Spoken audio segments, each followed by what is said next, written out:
friends, and welcome. Thank you so much for stopping by. I'm really glad you're here. If you're new here, my name is Becca. This channel is all about my love for knitting, spinning, crocheting, weaving, sewing, all the fiber things. I invite you to grab whatever project you have on the go and join me. Let's make some stuff. Today I wanted to share with you the finished projects that I created with Yarnspirations Red Heart Granny Square all-in-one yarn. This is a new line of yarn, a magic yarn, so of course I had to buy it.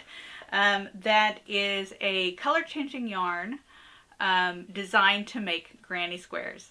And before we get into the finished projects, this is not sponsored, by the way. I purchased all of this yarn with my own money. But before we get into the finished projects, I wanted to share with you what I'm wearing. This sweater is a 100% hand-spun yarn from a few different wools that I purchased and made this a few years ago. I call this my "Yes, I wear wool sweaters in the summer, don't you?" sweater. It is a boxy t-shirt with a keyhole neck, and it's in this color gradient from the 3 different yarns that I made from these 3 different wools.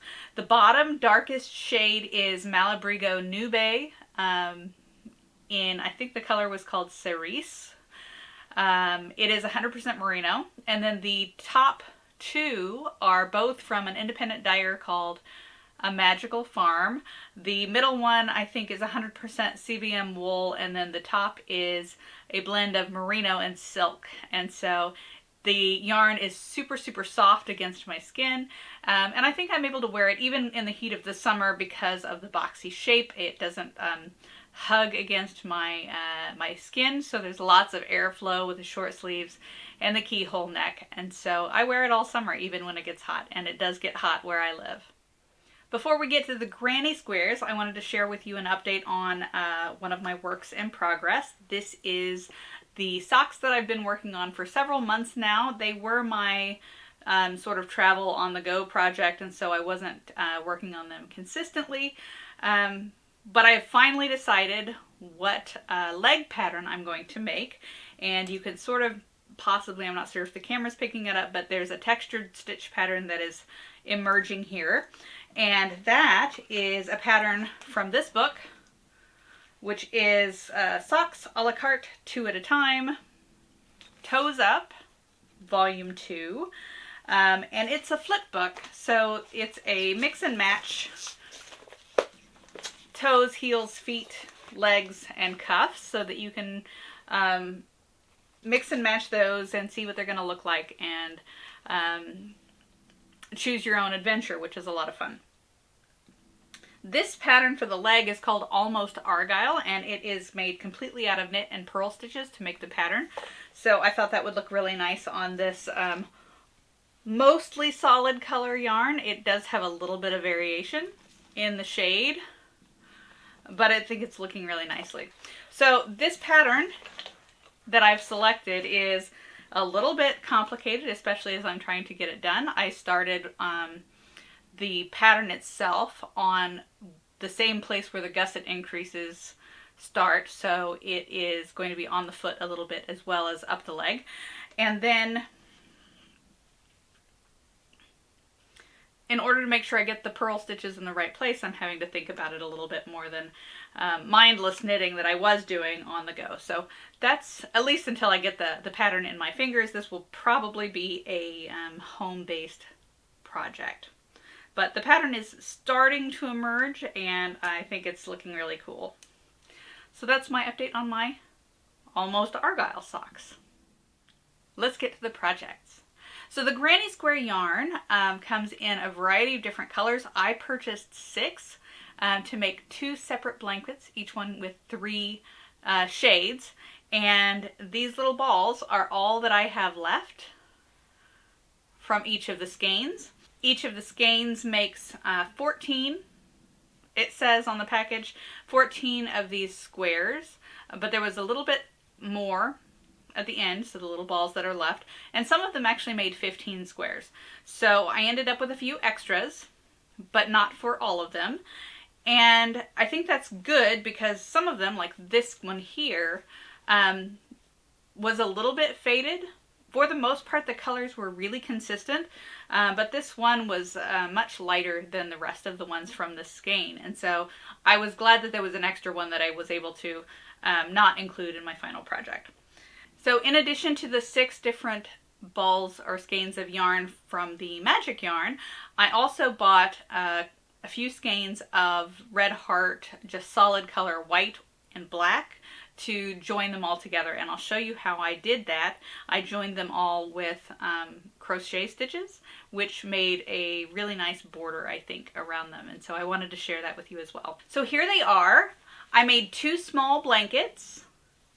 Each one is 7 squares long and 6 squares wide, so they're a good size for like a lap blanket or a small blanket while you're sitting in a chair. They're nice and heavy, and I think the colors really nicely complemented each other. So you can see I alternated the different squares.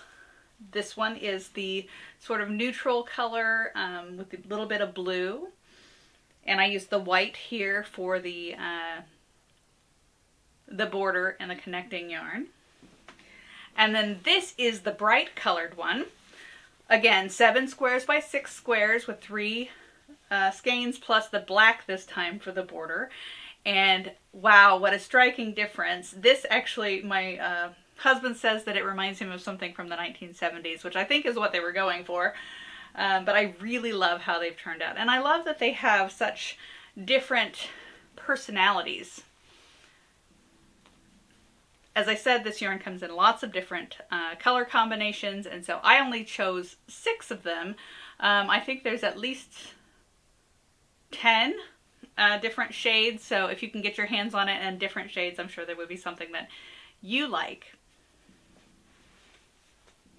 So to connect the squares, I started by crocheting all the squares. I actually crocheted around the tail in the center of each square so that I could just snip that off. It was already held in place.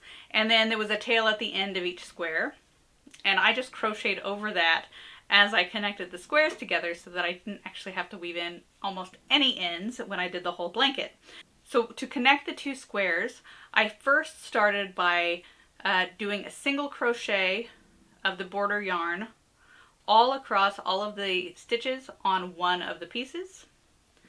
And then I connected with a slip stitch into the next piece, did a single row crochet across that row, and then took those 2 pieces together, held together, turned the work, and did a slip stitch through both of the single crochet stitches all the way across.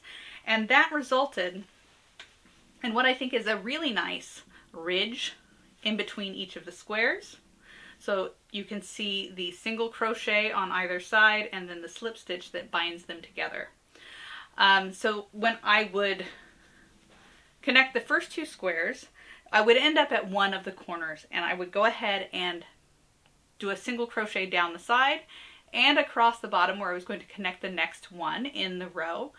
And that prepared me then for the next side.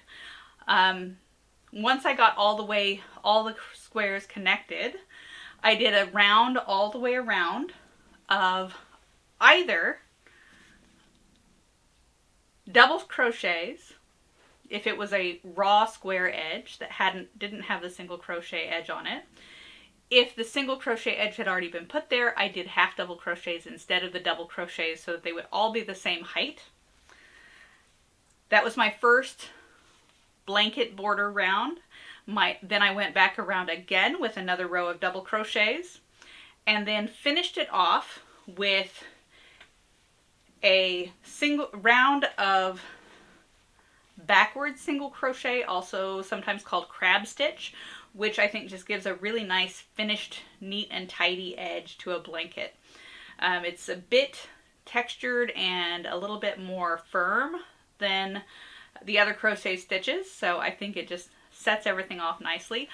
I did not block these blankets at all, so this is exactly how they came off of the hook. And I think they look just fantastic. So super happy with how they've turned out. Those are my finished projects using the Yarnspirations and Red Heart Granny Square all-in-one magic yarn.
this video. I hope you enjoyed this adventure with some magic yarn and some crochet. I don't crochet nearly as often as I knit, but I do have a good time with it when I do.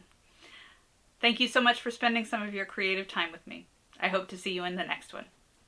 Bye!